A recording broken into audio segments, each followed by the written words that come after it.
BYDFi is a crypto exchange on desktop and mobile where you can spot trade, futures trade, use leverage tokens, and copy the trades of top trade. There's hundreds of crypto available on their spot exchange, as well as a free test account so you can practice futures trading without getting wrecked. BYDFi. Hello everybody, welcome back. So we've got a bit of a pullback now, haven't we? What are we going to do about it? Scary stuff, isn't it?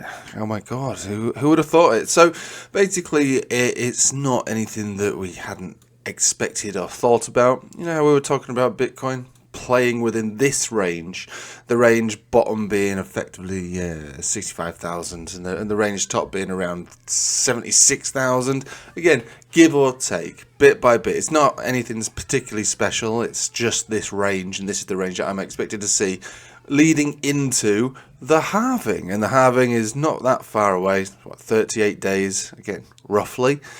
So, you know, what are we going to do about it? Are we going to buy this dip? So if we're going to buy this dip, particularly this specific dip on Bitcoin, this dip itself hasn't really responded to any area on the chart that I'd be like interested in. It got picked up at 66,800, which is a bit of random really, because you go back down to a 4 hourly, it's kind of below all moving averages. They've got the 200 exponential all the way down here at 60, which is a bit of a scary proposition. Take it to a weekly, obviously miles away from any moving average, absolutely miles away. And so really we're just taking ourselves back to a daily and going, all right, we'll stick to the original range. So if it does come down lower, it would be a buy the dip around 65, 66, and that dip easily could be seen to go on to make a new all-time high before the halving, definitely. But until then, it's sort of just like hanging around in this area. Let's have a look at momentum. Momentum turning down a little bit. So I suppose this goes to what we've been saying for the most part of this week, which is that almost all charts, all altcoins, Bitcoin as well, they all have had and still have bearish divergence on the daily, right? So we've got 1, 2, 3 bearish divergence. 4 hourly had it as well. Bang, bang, bang. 4 hourly had it. Is this the dip? Or, yeah, I'm not saying that this dip is finished, but is this the dip which, you know, wipes that off and we start again? So we've finished the bearish divergence and now we go into a buyback. It easily could be, to be honest with you. And again, it shouldn't catch us off guard because we've been talking about this range being the range, the Bitcoin range. We could have gone all the way up to the top before we came down to the bottom, but instead we hung around in the middle, and now we're toying with the idea of coming down to the bottom. It's not a big deal. Right, really don't see it as a big deal at this moment in time, not yet. So let's have a think about not the halving, but let's have a think about other markets. What are they up to? So we've got the S&P closed down yesterday by 0.25%. We've got the S&P futures market effectively opening in the red. It's basically unchanged. We've got mining companies down, but we saw that coming, didn't we? And what else we got? We've got the Dixie sort of moving back up into what's probably going to be just a retest from these higher areas. 103.3.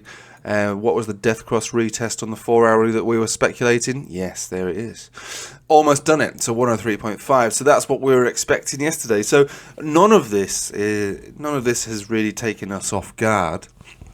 And as much as I'd like to buy this exact dip right now, there's only one dip that's worthy of buying as far as I can see, which has automatically been filled, which is XRP. XRP's done it. XRP's done it again. We came down all the way down to 61 cents, and we're bouncing from there. We're above a Bollinger Band. We've got a golden cross.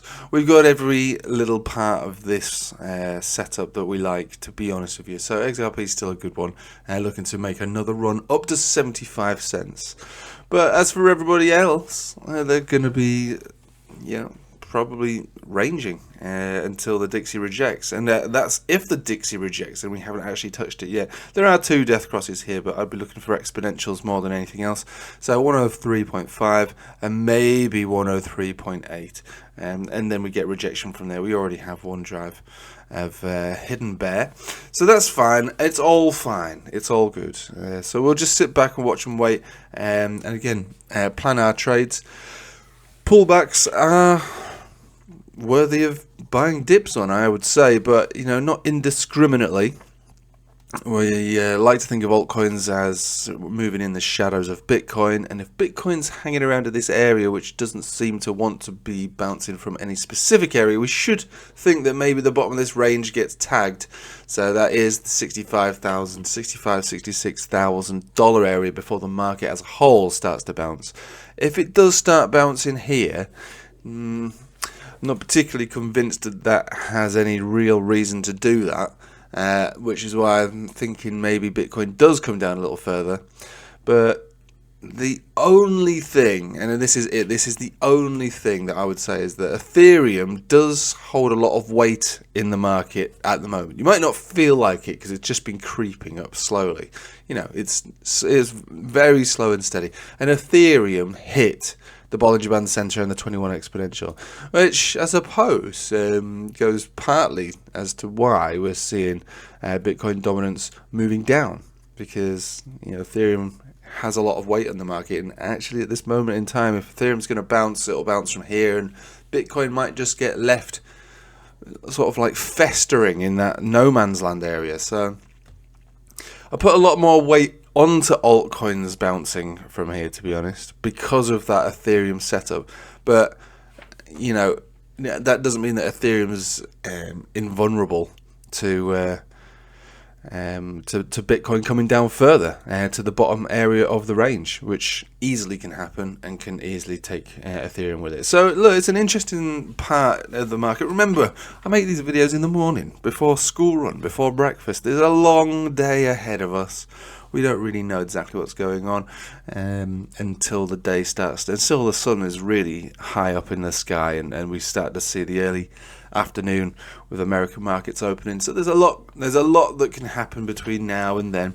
And we do have a Patreon live stream tonight if you want to join that. I might attend it a little later than usual. I'll keep you all updated. The reason being is that I've got a